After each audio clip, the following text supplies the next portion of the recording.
The sound now. 1, 2, 3, 4, test. Do you get the sound? 1, 2, 1, 2, 3, 4, test. 1, 2.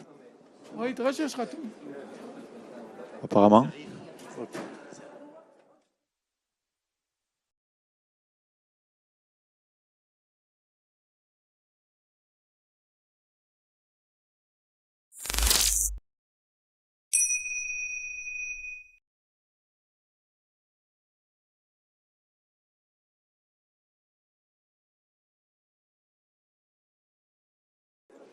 Good morning. Let me start by warmly welcoming the President of Israel, Isaac Herzog, to the European Parliament. The annual Holocaust Remembrance Day is always a somber moment for all the members of our Parliament, and this year it is particularly significant as we also mark the 75th anniversary of the declaration of the establishment of the State of Israel. If we would have had to have 1 minute of silence for all the victims of the Holocaust, we would be silent for 11 years. And this fact embodies our timeless promise of never again, a promise that this Parliament will uphold. Let me assure you, President, that the European Parliament gives the greatest importance to fighting anti-Semitism and to Holocaust remembrance. All Jews and Jewish communities should feel safe in Europe. We condemn anti-Semitism and we fight it with all possible means, and we attach special relevance to fighting disinformation and hate speech and educating young generations. As I said in the Knesset when I visited last spring, to be anti-Semitic is to be anti-European.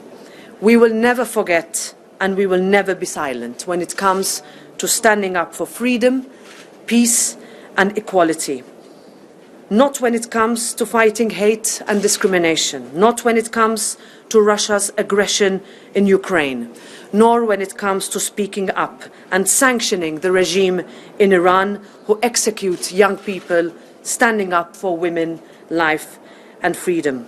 The European Union and Israel are tied by a close friendship based on the shared history and common values: democracy, open society, rule of law, values which can never be taken for granted. A discussion we've just had with the President also on the ongoing constitutional developments in Israel. It is on this path that we must continue and use the positive momentum in the EU-Israel relations created by the resumption of the Association Council and the high-level visits in 2022.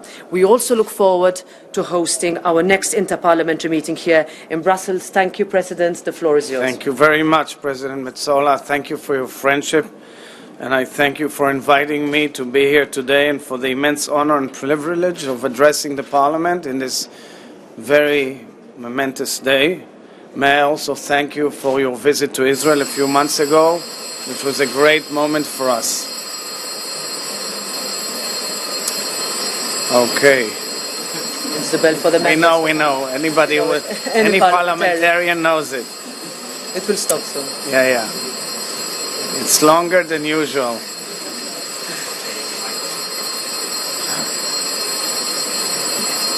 Okay.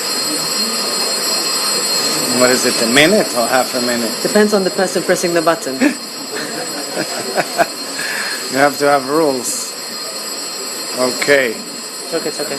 We'll stop Should I soon. continue or what? Yes, you can continue. So here now, today, on the very soil where the gravest crimes between man and women and women transpired, I stand on behalf of the Jewish state on this day of Holocaust remembrance within the walls of the European Parliament, a striking symbol of the new Europe.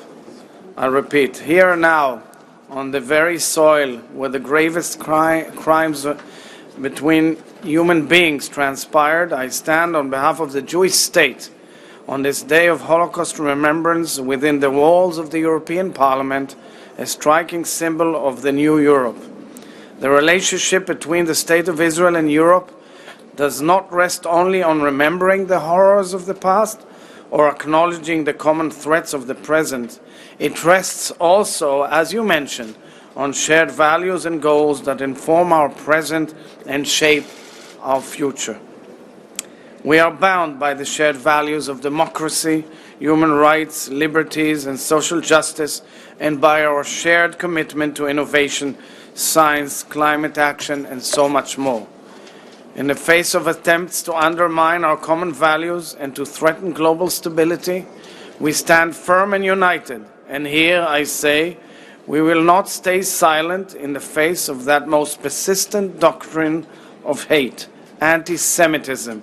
And thank you for your words on this, Madam President. Whether it in the streets of Europe, online, or in hateful political discourse disseminated by dictatorial regimes, when Iran insists on spreading hatred, arms and terror throughout the globe, including in Ukraine, and attempting to undermine the world order, and when it threatens the existence of one and only Jewish state on earth, Israel, we cannot let that go unanswered either. I look forward to working together to preserve the memory of the past out of ethical duty to the victims, but also out of allegiance to our present and to the future we all share. May we come together with intention and purpose and harness the best of our goodwill and creativity to build a peaceful, prosperous, and sustainable future for all nations. Thank you very much. Thank you. Let me shake hands. Thank you. Thank you very much. We have a question. Yeah. Good morning. My name is Iris Lifshitz-Klieger. I'm a journalist from the biggest newspaper in Israel, Yediot Achronot, and I'm the daughter of a survivor that is not with us anymore. He passed away 4 years ago, this month, and his name was Noach Klieger. He sent from this city, from Brussels, to Auschwitz. The Gestapo men catch him here, and the most important words that my father was worried about, and he spoke about this every country he was passed to come to stay his witness, is the crisis, the increase of cases of antisemitism.